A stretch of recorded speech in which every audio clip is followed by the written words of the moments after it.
السلام علیکم ورحمۃ اللہ وبرکاتہ۔ الصلاۃ والسلام علیک یا سیدی یا رسول اللہ وعلی آلک واصحابک یا سیدی یا حبیب اللہ۔ ناظرین، آج کی ویڈیو کا عنوان ہے 12,000 یہودی بندر ہو گئے۔ روایت ہے کہ حضرت داؤد علیہ السلام کی قوم کے 70,000 آدمی عقبہ کے پاس سمندر کے کنارے ایلا نامی گاؤں میں رہتے تھے، اور یہ لوگ بڑی فراخی اور خوشحالی کی زندگی بسر کر رہے تھے۔ اللہ عز و جل نے ان لوگوں کا اس طرح امتحان لیا کہ ہفتہ کے دن مچھلی کا شکار ان لوگوں پر حرام فرما دیا، اور ہفتہ کے باقی دنوں میں شکار حلال فرما دیا، مگر اس طرح ان لوگوں کو آزمائش میں مبتلا فرما دیا کہ ہفتہ کے دن بے شمار مچھلی آتی تھی اور دوسرے دنوں میں نہیں آتی تھی۔ تو شیطان نے ان لوگوں کو یہ ہیلا بتا دیا کہ سمندر سے کچھ نالیاں نکال کر خشکی میں چند حوض بنا لو، اور جب ہفتہ کے دن ان نالیوں کے ذریعے مچھلیاں حوض میں آ جائیں تو نالیوں کا منہ بند کر دو، اور اس دن شکار نہ کرو بلکہ دوسرے دن آسانی کے ساتھ ان مچھلیوں کو پکڑ لو۔ ان لوگوں کو یہ شیطانی ہیلا بازی پسند آ گئی، اور ان لوگوں نے یہ نہیں سوچا کہ جب مچھلیاں نالیوں اور حوض میں قید ہو گئیں تو یہی ان کا شکار ہو گیا، تو ہفتہ ہی کے دن شکار کرنا پایا گیا جو ان لوگوں کے لیے حرام تھا۔ اس موقع پر ان یہودیوں کے 3 گروہ بن گئے۔ پہلا گروہ، کچھ لوگ ایسے تھے جو شکار کے اس شیطانی ہیلا سے منع کرتے رہے اور ناراض و بیزار ہو کر شکار سے باز رہے۔ دوسرا گروہ، اور کچھ لوگ اس کام کو دل سے برا جان کر خاموش رہے، دوسروں کو منع نہ کرتے تھے بلکہ منع کرنے والوں سے یہ کہتے تھے کہ تم لوگ ایسی قوم کو کیوں نصیحت کرتے ہو جنہیں اللہ عز و جل ہلاک کرنے والا یا سخت سزا دینے والا ہے۔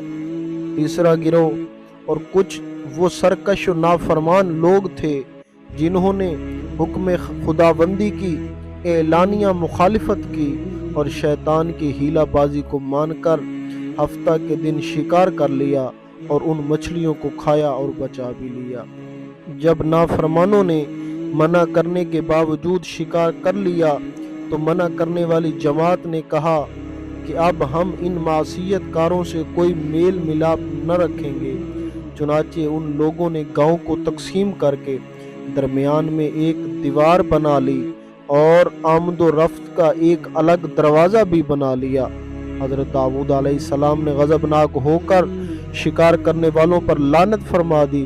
اس کا اثر یہ ہوا کہ ایک دن خطا کاروں میں سے کوئی باہر نہ نکلا تو انہیں دیکھنے کے لیے کچھ لوگ دیوار پر چڑھ گئے، تو کیا دیکھا، وہ سب بندروں کی صورت میں مسخ ہو گئے ہیں۔ اب لوگ ان مجرموں کا دروازہ کھول کر اندر داخل ہوئے تو بندر اپنے رشتہ داروں کو پہچانتے تھے اور ان کے پاس آ کر ان کے کپڑوں کو سونگھتے تھے اور زار و قطار روتے تھے، مگر لوگ ان بندر بن جانے والوں کو نہیں پہچانتے تھے، اور بندر بن جانے والوں کی تعداد 12,000 تھی۔ یہ سب 3 دن تک زندہ رہے اور اس درمیان میں کچھ بھی کھا پی نہ سکے، بلکہ یوں ہی بھوکے پیاسے سب کے سب ہلاک ہو گئے۔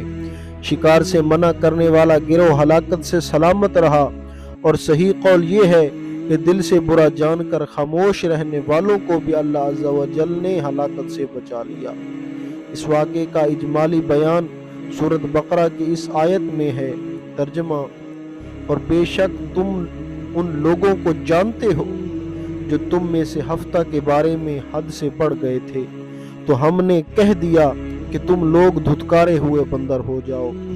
اور مفصل واقعہ سورۃ الاعراف میں ہے۔ ترجمہ، اے رسول، ان یہود سے حال پوچھو اس بستی کا جو دریا کے کنارے میں تھی، جب وہ ہفتہ کے بارے میں حد سے بڑھے، جب ہفتہ کے دن ان کی مچھلیاں پانی پر تیرتی ہوئی ان کے سامنے آئیں، اور جو دن ہفتے کا نہ ہوتا تو نہ آئیں۔ اسی طرح ہم ان کو آزمائش میں ڈالتے تھے ان کی نافرمانی کے سبب سے، اور جب ان میں سے ایک گروہ نے کہا کہ کیوں نصیحت کرتے ہو ان لوگوں کو جنہیں اللہ عز و جل ہلاک کرنے والا یا انہیں سخت عذاب دینے والا ہے۔ تو وہ لوگ بولے کہ تمہارے رب کے حضور عذر کرنے کے لیے اور اس لیے بھی کہ شاید یہ ڈر جائیں۔ پھر جب بلا بیٹھے جو نصیحت انہیں ہوئی تھی تو ہم نے ان لوگوں کو بچا لیا جو برائی سے منع کرتے تھے، اور ظالموں کو بڑے عذاب میں گرفتار کر لیا ان کی نافرمانیوں کا بدلہ دینے کے لیے۔ پھر جب انہوں نے ممانعت کے حکم سے سرکشی کی تو ہم نے فرما دیا کہ تم لوگ دھتکارے ہوئے بندر ہو جاؤ۔ درس ہدایت معلوم ہوا کہ شیطانی ہیلہ بازیوں میں پڑھ کر اللہ عز و جل کے احکام کی نافرمانی کا انجام کتنا برا اور کس قدر خطرناک ہوتا ہے، اور خدا کے نبی جن بد نصیبوں پر لعنت فرما دیں وہ کیسے ہولناک عذاب الہی میں گرفتار ہو کر دنیا سے نیست و نابود ہو کر عذاب نار میں گرفتار ہو جاتے ہیں اور دونوں جہاں میں ذلیل و خوار ہو جاتے ہیں۔ توبہ نعوذ باللہ۔ اصحاب ایلہ کے اس دل ہلا دینے والے واقعے میں ہر مسلمان کے لیے بہت بڑی عبرت اور نصیحت کا سامان ہے۔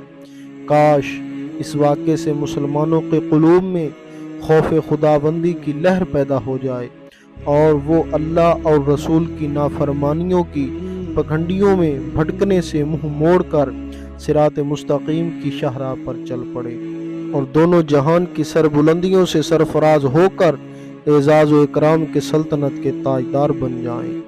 آپ جڑے رہیں ہمارے یوٹیوب چینل کے ساتھ۔ اگلی ویڈیو تک کے لیے اللہ حافظ۔